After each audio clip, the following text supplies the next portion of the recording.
बेटा जी, ओ बेटा जी। बच्चों ये है हमारा लेक्चर 231 और हम कर रहे थे आपकी मैथ्स की एनसीईआरटी टेक्स्ट बुक में से चैप्टर 10 जिसका नाम है विजुअलाइजिंग सॉलिड शेप्स।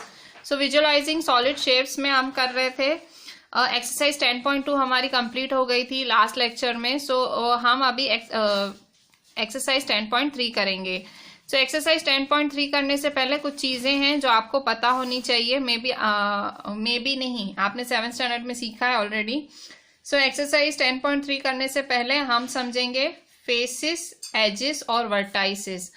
सो फेसिस, एजिस और वर्टाइसिस क्या होता है। सो फेस, जैसे यहाँ पे ये एक क्यूब की फिगर है और एक ये क्यूबॉइड की फिगर है। सो क्यूब की फिगर में जो फेसेस हैं, ये फेस है, देखो ये एक फेस हुआ, फिर ये दूसरा फेस हुआ, फिर ये तीसरा फेस, तो उसी तरह से पीछे भी होंगे। और एजिस क्या होती है, एजिस मतलब लाइन सेगमेंट। ये देखो एक लाइन सेगमेंट, ये दूसरा लाइन सेगमेंट, ये तीसरा, ये चौथा, ये पांचवा, ये छठा, सातवां, आठवां, नौवां। सो ये सारे हुए एजिस, ठीक है। सो फेसेस क्या होते हैं, ये सब होते हैं। और एजिस क्या होते हैं, ये डंडियां होती हैं। वर्टेक्स क्या होते हैं, वर्टेक्स मतलब ये पॉइंट्स होते हैं, डॉट्स होते हैं ये, ठीक है। सो ये सारे डॉट्स होते हैं, इन्हें वर्टेक्स कहा जाता है, ठीक है। सो वर्टेक्स, ठीक है। एजिस, एजिस मतलब डंडियां, और ये होते हैं फेसेस, ठीक है। सेम यहाँ पे सो देखो वर्टेक्स ये पॉइंट्स होती हैं जहां पे दो या उससे ज्यादा एजिस, एजिस मतलब ये डंडियां, लाइन सेगमेंट, तो दो या उससे ज्यादा डंडियां मिलती हैं उसे हम कहते हैं वर्टेक्स, ठीक है। और ये जो ये है इसे फेस कहा जाता है, ठीक है। वर्टेक्स, ये फेस, और एजेस ये सारी लाइन सेगमेंट्स, ठीक है। सो जैसे कि ये मेरे पास मैच बॉक्स है, ठीक है। सो ये मैच बॉक्स है, ये है क्यूबॉइड शेप में, ठीक है। सो अगर मैं आपको कहूँ इसके कितने फेसेस हैं, सो देखो ये आगे ये फर्स्ट फेस हुआ, ये पहला फेस, ठीक है, ये फर्स्ट। ये पीछे ये हुआ दूसरा फेस, ठीक है, दो। फिर ये हुआ इसका तीसरा फेस, ठीक है। ये हुआ इसका चौथा फेस, ठीक है। और ये है इसका 5th फेस, और ये है इसका 6th फेस। सो अगर मैं आपसे पूछूं कि अगर मेरे पास मैच बॉक्स है तो उसके कितने फेसेस हैं, तो आप क्या बोलोगे, उसके टोटल 6 फेसेस हैं, ठीक है। अच्छा, अगर मैं पूछूं वर्टाइसिस कितने हैं, वर्टेक्स कितने हैं, सो वर्टेक्स कैसे काउंट करोगे। सो वर्टेक्स में ये देखो एक, यहाँ से दो, फिर दो, ये दूसरा पॉइंट यहाँ पे देखो मिल रहे हैं, 1 2, फिर ये तीसरा, ये चौथा, फिर इस साइड पांचवा, छठा, सातवां, आठवां। तो टोटल कितने वर्टेक्स हैं, 8। मतलब 8 मतलब पॉइंट जहां पे दो लाइन सेगमेंट मिल रहे हैं, दो या ज्यादा। सो 8 वर्टेक्स हैं। अगर मैं आपसे पूछूं कि मैंने फेसेस पूछ लिया, मैंने वर्टेक्स पूछ लिया, अब मैं एजेस पूछूं, एजेस कितनी है। सो एजेस कितनी है, सो एजेस काउंट करेंगे। सो कितनी है, सो यहाँ देखो ये एक लाइन, ये दूसरी लाइन, ये तीसरी, ये चौथी, ठीक है। फिर ये 5th, ये 6th, ये 7th, ठीक है। फिर ये 8th, फिर 9th, फिर 10th, 11th और 12th, ठीक है। सो ऐसे करके टोटल 12 डंडियां हैं, ठीक है। फिर से देखो ये 1, ये 2, 2 लाइनें हुई, फिर ये 3, ये 4, 4, फिर 5, 6, 7, 8, 9, 10, 11, 12, ठीक है। सो इस तरह से टोटल 12 डंडियां हैं, सो 12 एजेस। सो इस तरह से फेसेस, एजेस और वर्टाइसिस होते हैं, ठीक है। सो अब यहाँ देखें, सो ये है हमारा पेज 164। सो 164 के अंदर मैं यहाँ पे आपको जो जो टिक कराऊंगी वो आपको आपकी नोटबुक में लिखना है, page 164। So each of the solid is made up of polygonal regions which are called its faces. These faces meet at edges which are line segments. Edges meet at vertices which are points. Such solids are called polyhedrons. Polyhedrons क्या होते हैं, ये सारे polyhedrons हैं। Polyhedrons क्या होते हैं, Polyhedrons मतलब जिनमें ऐसा सर्कल कुछ नहीं होता है, जो खाली लाइनों से बने हैं, ठीक है। Polyhedrons क्या होते हैं, Polyhedrons जो खाली इन सर्कल्स से बने होते हैं, जो मतलब सर्कल से बने नहीं होते हैं, ये पॉलीहेड्रॉन्स नहीं है, ठीक है। पॉलीहेड्रॉन्स नहीं है, ठीक है। सो ये किससे बने हुए होते हैं, ये सिर्फ लाइन्स से बने होते हैं, लाइन सेगमेंट से बने हुए होते हैं, ठीक है। So each of solid is made up of polygonal regions which are called its faces. These faces meets at edges which are line segments, ठीक है। एंड एजेस मतलब किससे बने हुए होते हैं, एजेस, लाइन सेगमेंट से बने होते हैं। Edges meet at vertices which are points, such solids are called polyhedrons. तो पॉलीहेड्रॉन्स क्या होते हैं, पॉलीहेड्रॉन्स मतलब खाली लाइन सेगमेंट से बने हुए होते हैं, ना कि इन सर्कल से, ठीक है। सो ये सारे पॉलीहेड्रॉन्स हैं और ये हैं नॉट पॉलीहेड्रॉन्स, ठीक है। सो पॉलीहेड्रॉन्स नॉन पॉलीहेड्रॉन से डिफरेंट कैसे हैं, सो ये आप फिगर्स ध्यान से देखें। सो तीन और तरह के मतलब पॉलीहेड्रॉन्स क्या होते हैं, फिर से पॉलीहेड्रॉन्स खाली लाइन सेगमेंट से बने हैं, ठीक है। सो यहाँ पे ये दीज आर पॉलीहेड्रॉन्स, खाली लाइन सेगमेंट, कहीं गोलाई दिखेगी नहीं। और नॉन पॉलीहेड्रॉन्स क्या होते हैं, ये गोल गोल दिखेगा आपको, ठीक है, ये गोल ये गोल। सो आपको क्या लिखना है इस पेज के अंदर से, आपको पहले पॉलीहेड्रॉन्स की डेफिनेशन लिखनी है, ईच ऑफ दी सॉलिड से लेके यहाँ पॉलीहेड्रॉन्स की डेफिनेशन लिखेंगे आपकी नोटबुक में, यहाँ से देख के। इसके बाद ये पॉलीहेड्रॉन्स हैं, इसमें से इन चार में से कोई भी दो बनाए, और नॉन पॉलीहेड्रॉन्स में भी कोई भी दो बनाए, ठीक है। सो ये पॉलीहेड्रॉन्स नॉट पॉलीहेड्रॉन्स, ठीक है। अच्छा, अभी पॉलीहेड्रॉन्स में और क्या होता है, सो पॉलीहेड्रॉन्स में दो इम्पॉर्टेंट मेंबर्स होते हैं पॉलीहेड्रॉन्स के। Two important members of polyhedron family are prisms and pyramids. So ये प्रिज्म और ये पिरामिड, ठीक है। प्रिज्म्स और पिरामिड क्या हैं, वो हैं पॉलीहेड्रॉन फैमिली के important members. So these are the prisms, these are the pyramids. Prism क्या होता है, so prism is a polyhedron whose base and top are congruent polygons and whose other faces, that is lateral faces, are parallelogram in shape. So prism क्या है, a prism is a polyhedron. prism क्या होता है, polyhedron होता है जिसका base और top, मतलब जिसका बेस और टॉप क्या होता है, कॉन्ग्रेंट पॉलीगॉन्स होते हैं। सो मतलब कॉन्ग्रेंट, बेस और टॉप एक जैसा ही दिखेगा आपको। देखो बेस भी ऐसा दिख रहा है, ये भी, यहाँ देखो ये भी ऐसा, ये भी।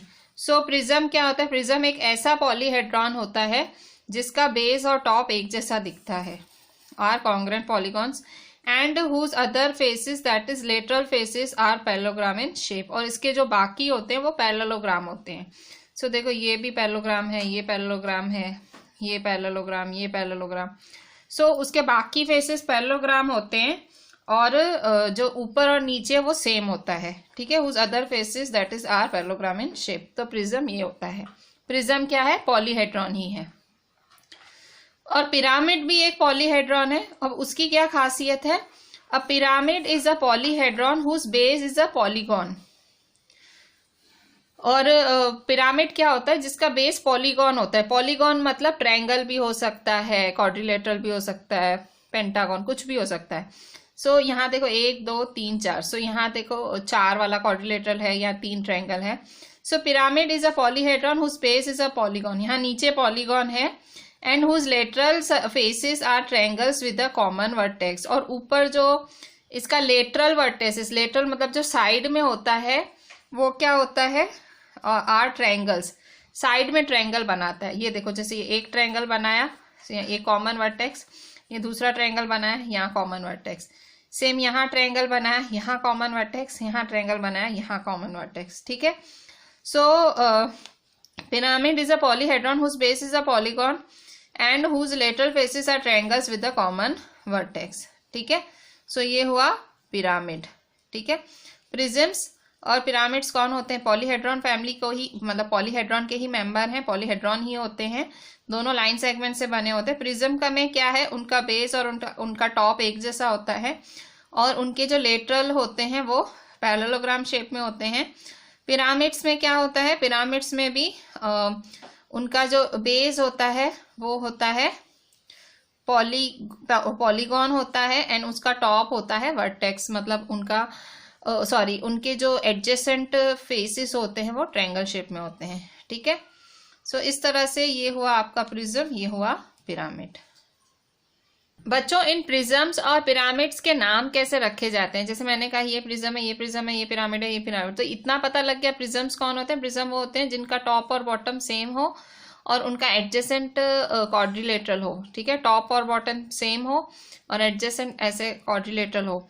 और पिरामिड्स में हमने देखा कि भाई जो बॉटम है वो पॉलीगॉन होता है, चाहे वो ट्रायंगल हो सकता है, रेक्टेंगल, क्वाड्रिलेटरल, कुछ भी हो सकता है। और उनका जो एडजेसेंट साइड्स है, एडजेसेंट साइड्स क्या होते हैं, वो ट्रायंगल बनाते हैं, एक पॉइंट पे मिलते हैं, ट्रायंगल बनाते हैं, एक पॉइंट पे मिलते हैं, ठीक है। सो ये आपका हुआ प्रिज्म और ये हुआ आपका पिरामिड, ठीक है। सो अभी सपोज अलग अलग नाम सुनते हैं हम, जैसे सुनते हैं कि हेक्सागोनल प्रिज्म, हेक्सागोनल प्रिज्म, ठीक है, हेक्सागोनल प्रिज्म। सो हेक्सागोनल प्रिज्म क्या होता है, जैसे ये प्रिज्म है, ठीक है, तो हेक्सागोनल प्रिज्म वो प्रिज्म होगा जिसकी बेस और टॉप क्या होगा, हेक्सागोन शेप में होंगे, ठीक है। तो hexagonal prism has a hexagon as its base. Suppose triangular pyramid है, सो ये पिरामिड है, सो देखो उसका अगर बेस ट्रायंगल होगा तो वो क्या कहलाएगा, ट्रायंगुलर पिरामिड, ठीक है। सपोज रेक्टेंगुलर प्रिज्म है, सो रेक्टेंगुलर प्रिज्म का बेस क्या होगा, रेक्टेंगल, सो रेक्टेंगुलर प्रिज्म। या स्क्वायर पिरामिड है तो रेक्टेंगुलर प्रिज्म होगा तो उसका बेस होगा रेक्टेंगल, स्क्वायर पिरामिड होगा तो उसका बेस होगा स्क्वायर। तो उनके बेस के हिसाब से इनके नाम रखे जाते हैं। जैसे इसका बेस क्या है, इसका बेस मतलब प्रिज्म का, जैसे ये कौन सा है, ये तो ये ठीक है, ये प्रिज्म है, यहाँ पे देखो ट्रायंगुलर प्रिज्म है, फिर यहाँ पे देखो ये भी प्रिज्म है, ये भी ट्रायंगुलर पिरामिड है, सॉरी ये प्रिज्म नहीं पिरामिड है, ठीक है। तो इनको बेस के देख के इनके नाम डिसाइड होते हैं, ठीक है। So this was about prisms and pyramids. So polyhedrons के बारे में हमने पढ़ा। polyhedrons लाइन सेगमेंट से बनते हैं और नॉन पॉलीहेड्रॉन्स में सर्कल भी होता है। प्रिज्म्स और पिरामिड्स पॉलीहेड्रॉन्स ही होते हैं। सो ये उनकी डेफिनेशन, ये सब आपको लिखना है आपकी नोटबुक के अंदर। तो बच्चों एक्सरसाइज 10.3 चालू करने से पहले एक और चीज है जो आपको पता होनी चाहिए, ये है आपका पेज नंबर 166, आपके एनसीईआरटी में पेज 166 पे यूलर्स फॉर्मूला या ऑयलर्स फॉर्मूला भी बोलते हैं कुछ लोग, Euler's formula. So what is Euler's formula? ये यूलर्स फॉर्मूला या ऑयलर्स फॉर्मूला है, पॉलीहाइड्रॉन का फॉर्मूला है। सो क्या होता है यूलर्स फॉर्मूला? ये F plus V minus E is equal to 2, F plus V minus E is equal to 2, इसे कहते हैं यूलर्स या ऑयलर्स फॉर्मूला। और ये होता है पॉलीहाइड्रॉन्स के लिए, ठीक है। Faces plus vertices minus edges is equal to 2, ये है यूलर्स फॉर्मूला और ये होता है ट्रू पॉलीहेड्रॉन्स के लिए, ठीक है। सो ये है exercise 10.3। So exercise 10.3 page number 166 पे। सो क्वेश्चन 1, सो क्वेश्चन 1 क्या बोल रहा है? क्वेश्चन 1 है can a polyhedron have for its faces, क्या कोई पॉलीहेड्रॉन के फेसेस, क्या किसी पॉलीहेड्रॉन के फेसेस 3 ट्रायंगल्स हो सकते हैं, 4 ट्रायंगल्स हो सकते हैं, स्क्वायर और 4 ट्रायंगल्स हो सकते हैं। सो हम इसको करेंगे चेक, क्या ऐसा हो सकता है। सो हम करेंगे एक्सरसाइज 10.3 का क्वेश्चन 1। सो एक्सरसाइज 10.3 का क्वेश्चन 1 करते हैं। सो दिस इज एक्सरसाइज 10.3 क्वेश्चन 1, ये है आपकी एनसीईआरटी में पेज नंबर 166। सो क्वेश्चन है कि can a polyhedron have for all its faces, ठीक है, हैव फॉर ये रहा, for all its faces first 3 triangles, second 4 triangles, third a square and 4 triangles, a square and 4 triangles, ठीक है। So क्या एक पॉलीहेड्रॉन के, सो फर्स्ट पार्ट है 3 ट्रायंगल्स, क्या किसी पॉलीहेड्रॉन के 3 ट्रायंगल्स हो सकते हैं? सो सपोज कि एक पॉलीहेड्रॉन है, चलो ट्राई करते हैं, ठीक है। कह रहा है किसी पॉलीहेड्रॉन के सारे फेसेस तीन ट्रायंगल्स हो सकते हैं, सारे के सारे फेसेस 3 ट्रायंगल्स हो सकते हैं। सो सपोज ये पॉलीहेड्रॉन बना रही हूँ, 3 ट्रायंगल्स बोल रहा है ना, तो देखो ये एक ट्रायंगल बनाया, फिर ये मैंने दूसरा ट्रायंगल बनाया, फिर ये मैंने तीसरा ट्रायंगल बनाया, ठीक है। सो ये मैंने 3 फेसेस बनाए। सो यहाँ देखो ये पहला, ये दूसरा, तो देखो ये पहला बनाया, ये दूसरा बनाया, ठीक है, और ये बनाया तीसरा, ठीक है। सो ये 3 ट्रायंगल्स बनाए, पर ये जो ये खुद है, ये खुद एक बड़ा, ये तो चौथा ट्रायंगल हो गया ना। देखो ये एक ट्रायंगल, ये दूसरा ट्रायंगल, ये तीसरा ट्रायंगल, और ये खुद है ये चौथा ट्रायंगल, 4th ट्रायंगल हो गया। सो ये तो गलत बात है, क्योंकि मिनिमम 3 ट्रायंगल से तो कोई पॉलीहेड्रॉन बन ही नहीं सकता, टोटल 4 ट्रायंगल्स तो चाहिए, 1 2 3 और चौथा जिसमें ये है। So this is wrong. Can a polyhedron for have for all spaces 3 triangles? So answer is no, ठीक है। सेकेंड पूछ रहा है कि 4 ट्रायंगल्स हो सकते हैं।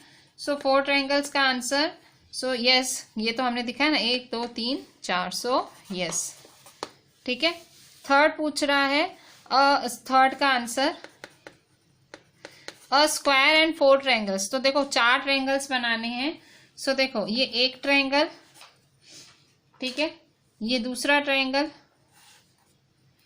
ये तीसरा ट्रायंगल, और ये चौथा ट्रायंगल, ठीक है। सो ये 4 ट्रायंगल्स हुए, एक ट्रायंगल, दूसरा ट्रायंगल, तीसरा ट्रायंगल, चौथा ट्रायंगल, ठीक है। सो ये 4 ट्रायंगल, और ये किस में है? ये है एक स्क्वायर में। तो देखो ये सही बात है ना, एक स्क्वायर और 4 ट्रायंगल्स, ये सही बात है, एक स्क्वायर और ये 1 2 3 4 triangles. So yes, it is also true, ठीक है। सो फर्स्ट का आंसर नो, सेकेंड का यस, एंड थर्ड का यस। तो ये हुआ हमारा एक्सरसाइज 10.3 का क्वेश्चन 1। अब हम देखते हैं क्वेश्चन 2। सो क्वेश्चन 2 क्या बोल रहा है? Question 2, is it possible to have a polyhedron with any given number of faces? क्या पॉसिबल है एक ऐसा पॉलीहाइड्रॉन बनाना मतलब कितने भी फेसेस से कोई पॉलीहेड्रॉन बनाना पॉसिबल है? क्वेश्चन 2 देखते हैं। So question 2, is it possible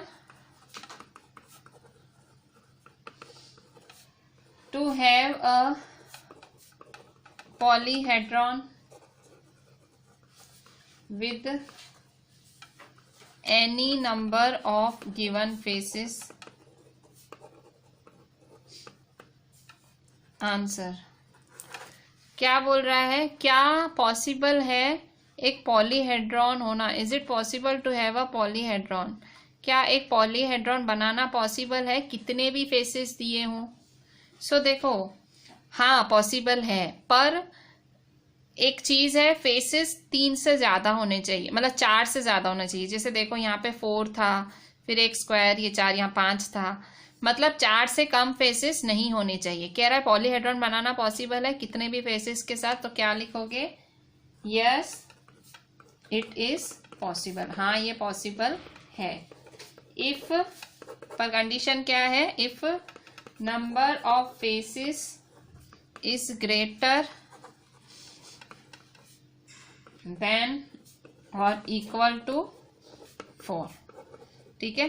so number of faces बड़े हैं या ग्रेटर देन या इक्वल टू 4 हैं, मतलब ये जैसे ये था, ठीक है, मतलब यही हुआ ना, ग्रेटर देन और इक्वल टू 4, ठीक है। सो तो देखो मिनिमम 4 तो चाहिए, 1 2 3 और ये 4। सो ग्रेटर देन 4 जितना या 4 से बड़ा होना चाहिए, ठीक है। सो ये था हमारा क्वेश्चन 2। अब हम देखते हैं क्वेश्चन 3। क्वेश्चन 3 क्या बोल रहा है? Question 3, which are prisms among the following? इनमें से प्रिज्म्स कौन है? प्रिज्म कौन कौन है? सो फर्स्ट दिया हुआ है अ नेल, सेकेंड है अनशार्प्ड पेंसिल, थर्ड है ये टेबल वेट, और फोर्थ है बॉक्स। अब पहले हम प्रिज्म्स प्रिज्म्स क्या होते हैं वो फिर से एक बार देख लेते हैं। यहाँ हमने देखा था प्रिज्म्स क्या होते हैं। So prism is a polyhedron whose base and top are congruent polygons and whose other faces lateral faces are parallelogram. Base और टॉप सेम होते हैं और उसके जो लेटरल है साइड वाले पैरेललोग्राम होते हैं। ठीक है, सो बेस और टॉप सेम होते हैं, बेस और टॉप होते हैं सेम, और साइड वाले क्या होते हैं पैरेललोग्राम। सो बच्चों क्वेश्चन 3 मैंने जैसे आपको बताया, which are prisms among the following. तो पहले प्रिज्म पता होना चाहिए। प्रिज्म क्या होता है, उसका नीचे और ऊपर क्या होता है, सेम होता है, कॉन्ग्रुएंट होता है, और उसके जो एडजेसेंट होते हैं वो सारे पैरेललोग्राम्स होते हैं। और प्रिज्म ये होता है। ठीक है, पिरामिड में क्या होता है, पिरामिड में उसका ये पिरामिड क्या होता था, सो पिरामिड होता था हुज बेस इज पॉलीगॉन, उसका बेस पॉलीगॉन होता था, and whose later surface are triangles with common vertex, और वहाँ मतलब उसकी देखो ऊपर ऐसे चोंच बनती थी। सो यहाँ ये हुआ हमारा पिरामिड्स, और प्रिज्म्स होता था ऊपर नीचे सेम। सो देखो ये सबसे पहले which of the following are prisms. So क्या ये ये नेल प्रिज्म है। सो यहाँ देखो नीचे चोंच बन रही है, ऊपर ये इस तरह से गोलाई है। तो एक्चुअली ये प्रिज्म, तो क्या प्रिज्म कौन होता है, प्रिज्म होता है एक पॉलीहेड्रॉन, पर ये तो पॉलीहेड्रॉन भी नहीं है, ये तो नॉन पॉलीहेड्रॉन है क्योंकि गोलाई बन रही है। ठीक है, हमने क्लियर पढ़ा था पॉलीहेड्रॉन्स कौन होते हैं, हमने पढ़ा था पॉलीहेड्रॉन्स वो होते हैं जो एजिस से बनते हैं, ये जो गोल होते हैं ये तो नॉट पॉलीहेड्रॉन्स होते हैं। तो ये तो पॉलीहेड्रॉन ही नहीं है, तो ये प्रिज्म कहाँ से होगा, क्यों, क्योंकि प्रिज्म तो पॉलीहेड्रॉन का एग्जाम्पल ही तो है। सो ये प्रिज्म नहीं है, नॉट प्रिज्म। ये तो एक्चुअली पॉलीहेड्रॉन भी नहीं है, तो प्रिज्म कहाँ से होगा। अच्छा, ये अनशार्पन्ड पेंसिल, एक पेंसिल है जो शार्प नहीं की हुई है, बिना शार्प की हुई पेंसिल। सो बिना शार्प की हुई पेंसिल मतलब बिना शार्प की हुई पेंसिल देखो आगे से भी ऐसे ही दिखती है, पीछे से भी ऐसे ही दिखती है, आगे से भी ऐसे ही दिखती है, मतलब दोनों साइड से सेम हेक्सागोन ही दिखती है। सो हमने यही तो पढ़ा था, प्रिज्म क्या होता है, दोनों साइड से सेम होता है। तो यहाँ से भी सेम और पीछे से भी वो पेंसिल सेम दिखेगी, बिना शार्प की हुई नहीं, unsharpened. So this is a prism. Yes, prism है। ठीक है, प्रिज्म क्यों है, क्योंकि दोनों साइड से हेक्सागोन दिखेगा। आपके पास अगर कोई पेंसिल पड़ी है, जस्ट चेक इट, यहाँ पीछे से भी वैसे ही होगी, आगे से भले कलर दूसरा होगा पर बिल्कुल हेक्सागोन ही होगी। ठीक है, सो अनशार्पन्ड पेंसिल है आपका एग्जाम्पल। शार्प नहीं होनी चाहिए, जैसे ये शार्प है ना, ये नोक नहीं होनी चाहिए। सो आप देखोगे दोनों साइड से हेक्सागोन है। So yes, it is a prism. Next है, ये देखो यहाँ पे नीचे एक बेस में पैरेललोग्राम बन रहा है और ऊपर बन रहा है ट्रायंगल, साइड में तो triangle.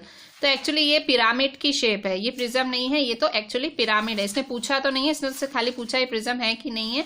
So no, it is not a prism. पर मैं आपको बता रही हूँ ये तो क्या है, ये तो पिरामिड है। पिरामिड में हमने पढ़ा था ना, ऊपर से चोंच बनती है, मतलब नीचे कोई भी पॉलीगॉन बनता है और साइड में दो ट्रायंगल्स बनते हैं। ठीक है, सो ये क्या हुआ, ये हुआ हमारा पिरामिड, सॉरी हाँ पिरामिड। अच्छा, लास्ट ये बॉक्स है। ठीक है, सो किसी भी तरह का बॉक्स है। सो ये बॉक्स है, तो क्या ये कोई भी बॉक्स, ठीक है, अब सपोज मेरे पास ये बॉक्स है। ठीक है, सो सपोज मेरे पास ये बॉक्स है। सो बॉक्स क्या बॉक्स है, तो बॉक्स में देखो नीचे एक पैरेललोग्राम बना है, ऊपर भी पैरेललोग्राम बना है, साइड भी तो पैरेललोग्राम है, मतलब ऊपर और नीचे सेम है। जैसे ये मेरा बॉक्स है, ठीक है, ये मैच बॉक्स है। सो देखो ऊपर मेरा इस तरह से रेक्टेंगल है, नीचे भी देखो मेरा इस तरह से रेक्टेंगल है, और साइड देखो पैरेललोग्राम। पैरेललोग्राम मतलब रेक्टेंगल ही हुआ। सो यहाँ देखो बॉक्स क्या होता है, yes, box is a prism. So box क्या हुआ, प्रिज्म हुआ। ठीक है, सो ये प्रिज्म नहीं है क्योंकि गोलाई है, ये है पॉलीहेड्रॉन ही नहीं है। ये हमारा पेंसिल हमेशा हमारी प्रिज्म होती है क्योंकि ऊपर नीचे सेम होती है, बिना शार्प की हुई पेंसिल। और टेबल वेट, जो टेबल पे से वेट रखते हो वहाँ पे टेबल वेट में ये पिरामिड है और ये है हमारा प्रिज्म। ठीक है, सो 2 प्रिज्म है, 2 प्रिज्म नहीं है। सो ये था question 3। Question 4 first, how are prisms and cylinders alike. Prisms और सिलेंडर एक जैसे कैसे होते हैं। How are pyramids and cones alike. Pyramid और कोन एक जैसे कैसे होते हैं। सो बच्चों क्वेश्चन 4 का 1 करते हैं। क्वेश्चन 4 का 1 बोल रहा है how are prisms and cylinders alike. So question 4 का 1, प्रिज्म और सिलेंडर एक जैसे कैसे हो सकते हैं। सो क्वेश्चन 4 का 1, क्वेश्चन 4 का 1। सो देखो सिलेंडर और प्रिज्म्स कैसे अलाइक हो सकते हैं। सो कैसे अलाइक, सो देखो प्रिज्म क्या होता है, प्रिज्म में आपने पढ़ा था कि उसका टॉप और बॉटम सेम होता है और उसके साइड्स पैरेललोग्राम होते हैं।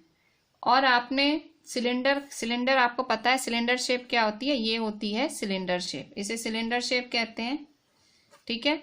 और प्रिज्म कुछ कैसा होता है, प्रिज्म ऐसा होता है कि उसका टॉप और बॉटम सेम होता है और साइड होते हैं पैरेललोग्राम, ठीक है। सो क्या बोल रहा है कि प्रिज्म और सिलेंडर एक जैसे कैसे हो सकते हैं, प्रिज्म और सिलेंडर एक जैसे कैसे हो सकते हैं, हाउ। सो देखो मैं अगर आपको इसका डेमोन्स्ट्रेशन दूं कि प्रिज्म, और देखो प्रिज्म सपोज प्रिज्म यहाँ पे इस तरह से ऊपर से सपोज ऊपर से रेक्टेंगल है, नीचे से भी रेक्टेंगल है और साइड से पैरेललोग्राम है सपोज, ठीक है। सो ये प्रिज्म और सिलेंडर एक जैसे कैसे हो सकते हैं। सो देखो सिलेंडर आपको पता है ऊपर गोलाई होती है, नीचे गोलाई होती है, प्रिज्म में भी ऊपर और नीचे सेम होता है और ये बीच में ऐसे सीधा इस तरह से होता है, ये भी देखो सीधा है, ठीक है। सो यहाँ देखो जैसे ये मैच बॉक्स है, ठीक है। सो ये मैच बॉक्स है, सो ये क्या है, ये प्रिज्म है। अगर आप ध्यान से देखो तो ये प्रिज्म है, देखो उसका ऊपर सेम है, नीचे सेम है और साइड इसके पैरेललोग्राम या रेक्टेंगल है, ठीक है। सो ये एक प्रिज्म है, ठीक है। सो अब ये प्रिज्म को मैं सिलेंडर कैसे बना सकती हूँ, मतलब प्रिज्म सिलेंडर कैसे बन सकता है। सो देखो यहाँ पे तो ये देखो प्रिज्म है, ये देखो प्रिज्म है। सो सपोज मैं इस प्रिज्म के नंबर ऑफ साइड्स बढ़ा रही हूँ, देखो ये प्रिज्म है, इसका बेस है और ये इसका टॉप है। सो अब देखो मैं इसके नंबर ऑफ साइड्स बढ़ा रही हूँ, कैसे नंबर ऑफ साइड्स कैसे बढ़ाऊंगी। सो देखो मैं इसके बढ़ा रही हूँ नंबर ऑफ साइड्स। सो देखो यहाँ मैंने इसके नंबर ऑफ साइड्स बढ़ा दिए, पहले इसके 4 थे, अब देखो क्योंकि मैंने ऐसे इसको थोड़ा सा किया तो यहाँ देखो इसके 6 साइड्स हो गए, ये एक हेक्सागन हो गया। मैं इसको और करूंगी और छोटे छोटे साइड करूंगी, इसके और साइड्स बढ़ेंगे तो देखो कहीं ये गोलाई शेप ही हो जाएगा, देखो गोलाई, तो ये तो सिलेंडर बन गया, ठीक है। था क्या, ये था तो ये था क्या, ये था हमारा प्रिज्म। पर जैसे ही मैंने इसकी नंबर ऑफ साइड्स बढ़ाती गई तो 4 साइड्स थी, 4 से 6 हो गई, 6 और बढ़ाई, 6 और बढ़ाई तो 8 हो गई। सो ऐसे ऐसे इसकी साइड्स, नंबर ऑफ साइड्स बढ़ती जा रही। सो जब आप प्रिज्म का नंबर ऑफ साइड्स बढ़ाते जाते हो तो वो ऑटोमेटिक क्या बन जाता है, सिलेंडर बन जाता है, ठीक है। तो बस ये जो आपने समझा है उसको आप लिखो। सो क्या लिखोगे आप, so answer, a prism becomes cylinder as the number of sides of its base becomes larger and larger, ठीक है। एक प्रिज्म सिलेंडर कब बनता है, जब उसका जो ये नंबर ऑफ साइड्स है उसके बेस का बढ़ता जाता है तो वो क्या हो जाता है, वो बन जाता है cylinder. So a prism becomes a cylinder as the number of sides of its base becomes larger and larger, ठीक है। सो ये हुआ आपका आंसर क्वेश्चन 4 का 1। अच्छा अब हम करेंगे क्वेश्चन 4 का 2। क्या है क्वेश्चन 4 का 2, क्वेश्चन 4 का 2 है how are pyramids and cones alike. Pyramid और कोन एक जैसे कैसे हो सकते हैं। सो बच्चों नेक्स्ट क्वेश्चन है हमारा second, how are pyramids and cones alike. Pyramids और कोन्स एक जैसे कैसे होते हैं, how are pyramids and cones alike. So pyramid और कोन एक जैसे कैसे हो सकते हैं। सो देखो पिरामिड्स क्या होते हैं, ये होते हैं पिरामिड्स, ठीक है। पिरामिड्स क्या होते हैं, नीचे एक पॉलीगॉन होता है और ऊपर एक चोंच बनती है, ठीक है, ये चोंच है। सो ये होते हैं हमारे पिरामिड्स। तो पिरामिड्स और कोन्स एक जैसे कैसे हो सकते हैं। सो देखो फिर से क्वेश्चन 4 का सेकंड, सो पिरामिड और कोन की बात हो रही है। सो क्वेश्चन 4 का सेकंड, सो पिरामिड कैसे होते हैं आपको पता है, नीचे से इस तरह से ये मतलब एक कोई भी पॉलीगॉन होता है और ऊपर से चोंच बनती है, ठीक है। इनकी ऊपर से कैसे बनती है, एक चोंच जैसा बनता है, ठीक है।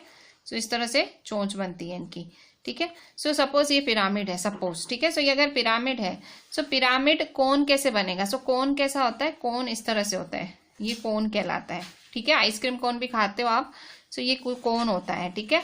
सो पिरामिड कोन कैसे बन सकता है, कोई पिरामिड कोन कैसे बन सकता है, नीचे इस तरह से है और ये से पिरामिड कोन कैसे बन सकता है।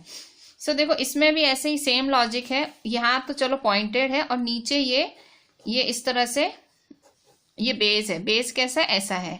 सो इसमें भी आप क्या करोगे, सेम वही बात। सो सपोज भाई नीचे ये सपोज ये इसका बेस है, ठीक है। सो इसको अगर आप ऐसे इसकी नंबर ऑफ साइड्स बढ़ाते जाओगे बढ़ाते जाओगे बढ़ाते जाओगे, सो ये तो क्या हो जाएगा, गोली राउंड हो जाएगा ना, ये देखो राउंड हो जाएगा। तो इसकी नंबर ऑफ साइड्स बढ़ाते जाओगे, ऊपर तो देखो ये पॉइंटेड है, पॉइंटेड ही है, पर इसकी जो नंबर ऑफ साइड्स बढ़ाते जाओगे तो ये जो ये बेस है वो क्या हो जाएगा, गोलाई में कन्वर्ट हो जाएगा, गोलाई बन जाएगा। सो ये हो जाएगा कोन, पिरामिड क्या बन जाएगा, कोन। तो कौन सी कंडीशन में पिरामिड कोन बनता है? सो सेम हम ये आंसर ऐसे ही लिखेंगे, पिरामिड कोन कैसे बनता है। सो आंसर मतलब पिरामिड और कोन में समानता क्या है, सेम, मतलब ऑब्वियसली जब वो पिरामिड की हम नंबर ऑफ साइड्स बढ़ाते जाते हैं तो वो बन जाता है ऑटोमेटिक कोन। सो आंसर लिखेंगे, अ pyramid becomes a cone as the number of sides of its base becomes larger and larger। ठीक है, जो पिरामिड है कोन कब बनता है, जब उसकी बेस की साइड्स बड़ी होती जाती है, बड़ी होती जाती हैं। सो ऑटोमेटिक क्या बन जाता है, पिरामिड बन जाता है कोन। सो ये था हमारा क्वेश्चन 4 का 2। सो इस तरह से पिरामिड और कोन एक जैसे हैं। सो प्रिज्म और सिलेंडर एक जैसे, पिरामिड और कोन एक जैसे। सो बच्चों नेक्स्ट क्वेश्चन है हमारा question 5, is a square prism same as a cube, explain. क्या एक स्क्वायर प्रिज्म एक क्यूब के बराबर होता है? Is a square prism same as a cube, explain. So पहले तो क्यूब क्या होता है, स्क्वायर प्रिज्म क्या होता है। सो क्वेश्चन 5 क्वेश्चन पूछ रहा है स्क्वायर प्रिज्म क्यूब जैसा हो सकता है। So question 5, so square prism और क्यूब के बारे में पूछा जा रहा है। सो स्क्वायर प्रिज्म कैसा है, स्क्वायर प्रिज्म क्यूब कैसे बनता है। सो ये होता है हमारा क्यूब क्या होता है, इस तरह से, ठीक है। क्यूब एक 3 डायमेंशनल फिगर होता है। सो ये हुआ हमारा क्यूब, ठीक है, ये क्यूब हुआ। अच्छा, कह रहा है क्या क्यूब स्क्वायर प्रिज्म हो सकता है। स्क्वायर प्रिज्म क्या होता है, स्क्वायर प्रिज्म मतलब ऊपर और नीचे स्क्वायर होना चाहिए, टॉप और बॉटम दोनों स्क्वायर होना चाहिए, वो हुआ हमारा स्क्वायर प्रिज्म, ठीक है। सो ठीक है, फिर यहाँ टॉप से टॉप मिलेगा और ये बॉटम से बॉटम, ठीक है। फिर से यहाँ पे टॉप से टॉप मिलेगा, ठीक है, और बॉटम से बॉटम, ठीक है। सो ये क्या हुआ, ये हमारा स्क्वायर प्रिज्म हुआ, ठीक है। स्क्वायर प्रिज्म इस तरह से बनता है। तो कह रहा है क्या एक स्क्वायर प्रिज्म क्यूब हो सकता है। सो हाँ हो सकता है। कैसे, तो देखो ऊपर और नीचे देखो स्क्वायर है। सो हाँ देखो ये स्क्वायर्स हैं, साइड पैरेललोग्राम, हाँ स्क्वायर प्रिज्म क्यूब हो सकता है।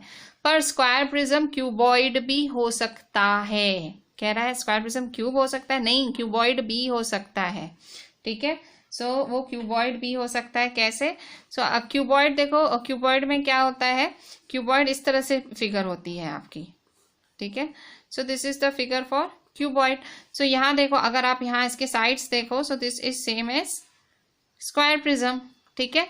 So no, answer is no, square prism can be a cuboid also. खाली क्यूब नहीं, वो तो क्यूबॉइड भी, मतलब कुछ भी हो सकता है। So can square prism be cube, no it can be cuboid also, no it can be a cuboid। देखो इसके साइड्स देखो इस तरह से क्यूबॉइड से मैच कर रहे हैं, ठीक है। So no it can be a cuboid. बच्चों क्वेश्चन 6 देखते हैं। सो क्वेश्चन 6 क्या बोल रहा है आपका, question 6, verify Euler's formula for these solids. In solids के लिए यूलर्स फॉर्मूला को वेरीफाई करो। सो यूलर्स फॉर्मूला था क्या, यूलर्स फॉर्मूला है F प्लस बी, यहाँ पे हमने देखा था F plus B minus E is equal to 2। क्या था, face plus vertex minus edge is equal to 2। F plus B minus E is equal to 2 था हमारा यूलर्स फॉर्मूला। सो यहाँ देखो Euler's formula, so Euler's formula इसके लिए check करना है, ये पहला सॉलिड है। सो यहाँ अगर आप ध्यान से देखो इस फिगर में, ये 1 2 3 4 5 ये पेंटागन है, ठीक है। सो ये पेंटागन है। सो यहाँ पे पहले हम डिसाइड करेंगे कि इसके फेसेस कितने हैं। सो ये पेंटागन है, सो इसके फेसेस कितने हैं। सो देखो ये पहला फेस हुआ, फिर पेंटागन है, ठीक है। ऐसा जो ऊपर है वैसा ही फेस नीचे होगा 2, फिर ये 3 4 5, ठीक है, 5 फेसेस हुए और छठा फेस यहाँ होगा और 7वां फेस यहाँ होगा, ठीक है। सो टोटल ये 7 फेसेस होंगे। सो फेसेस कितने हुए? 7, ठीक है। मतलब आप ये तो ऊपर एक फेस एक नीचे फेस होगा, ये 1 2 3 4 5 ये दिख रहे हैं और 6 7 जो दिख नहीं रहे हैं जो पीछे होंगे यहाँ पे, ठीक है। सो क्योंकि पूरी फिगर ऐसे पूरी होती है ना, ये तो आप बुक में देख रहे हो तो बुक में एक ही हिस्सा दिख रहा है, पीछे भी उतनी फिगर होती है, तो टोटल फेसेस 7 होंगे। वर्टाइसेस कितने होंगे? सो वर्टाइसेस देखो क्योंकि पेंटागन है तो 5 तो ये रहे 1 2 3 4 5, तो 5 वर्टाइसेस तो ये हैं, ठीक है। फिर 6 7 देखो यहाँ पे 1 2 3 4 5 6 7 8 9 और एक वर्टाइस ये जो ये है ना, इसका एक वर्टाइस पीछे होगा, एक कहीं जाके ये जुड़ रहा होगा। सो टोटल 10 वर्टाइस हुए, ठीक है। सो टोटल 10 वर्टेक्स हुए इसके। और इसका एजेस कितने होंगे? सो एजेस टोटल कितने होंगे इसके? सो यहाँ देखो पेंटागन है, सो ऑब्वियसली 1 2 3 4 5, ये 5 इसके लाइन सेगमेंट्स हैं। सो नीचे जो होंगे सो 5 6 7 8, पीछे 9 10, ठीक है। फिर ये 11 12 13 14 और एक पीछे होगा 15, ठीक है। सो टोटल इसके जो हमारे एजेस कितने होंगे वो भी 15 होंगे। सो पहले तो हमने फेसेस वर्टेक्स और एजेस डिसाइड कर लिए, ठीक है। अब हम क्या लगाएंगे? इसका यूलर फॉर्मूला है, हम यूलर फॉर्मूला को हम करेंगे वेरीफाई। सो यूलर फॉर्मूला क्या है? यूलर फॉर्मूला है F + V - E, ठीक है। क्या आना चाहिए? Equal to 2। सो देखें चेक करें, फेस क्या है 7, वर्टाइस है 10 और ये 15। सो यहाँ देखो 7 + 10 17 - 15, तो क्या आया? 2। तो यही तो आना चाहिए। So yes, Euler formula is verified. Yes, Euler formula verify हुआ। कैसे हुआ? पहले फेस वर्टेक्स और एजेस आपने फाइंड करे एंड इसके बाद आपने क्या किया? इसके बाद आपने वैल्यूज डाली और आपका यूलर फॉर्मूला हो गया verify. So yes, Euler formula is verified. अब हम देखते हैं सेकेंड फिगर। सो बच्चों सेकेंड फिगर में देखते हैं। सेकेंड फिगर में इस सेकेंड फिगर में पहले हम फिर से ये जो यूलर्स फॉर्मूला है F + V - E = 2, हमें ये वेरीफाई करना है। F + V - E = 2 लाना है हमें। सो हम चेक करेंगे F + V - E करके चेक करेंगे एंड इसका आंसर फिर आना चाहिए हमारा 2, ठीक है। सो हम क्या करेंगे? सो फिर से फेस वर्टाइसिस और एजेस, ठीक है, वो लिखेंगे। सो सबसे पहले हम फेस लिखेंगे। सो फेस कितने हैं?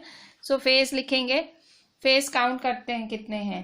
सो यहाँ देखो फेस जो फ्लैट सरफेस, फेस मतलब फ्लैट सरफेस, तो देखो एक ट्रायंगल दिख रहा है, ये दूसरा ट्रायंगल दिख रहा है, ये तीसरा ट्रायंगल दिख रहा है, ठीक है।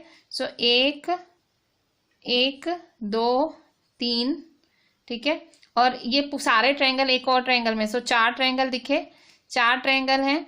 और यहाँ देखो 5th, ये 6th 7th 8th और एक नीचे बेस, तो टोटल कितने हुए? 9 फेसेस हैं इसके। कितने फेसेस हैं? 9, ठीक है। 9 फेसेस कैसे हुए फिर से देखते हैं। 3 ट्रायंगल तो ऊपर हुए और ये 3 ट्रायंगल में एक ट्रायंगल, सो ये मतलब टोटल 4 ट्रायंगल्स हो गए। फिर ये 5th, फिर ये 6th 7th 8th और 9th एक नीचे उसका बेस होगा, सो टोटल 9 हुए। अच्छा, वर्टेक्सेस कितने हैं? वर्टाइसिस कितने हैं?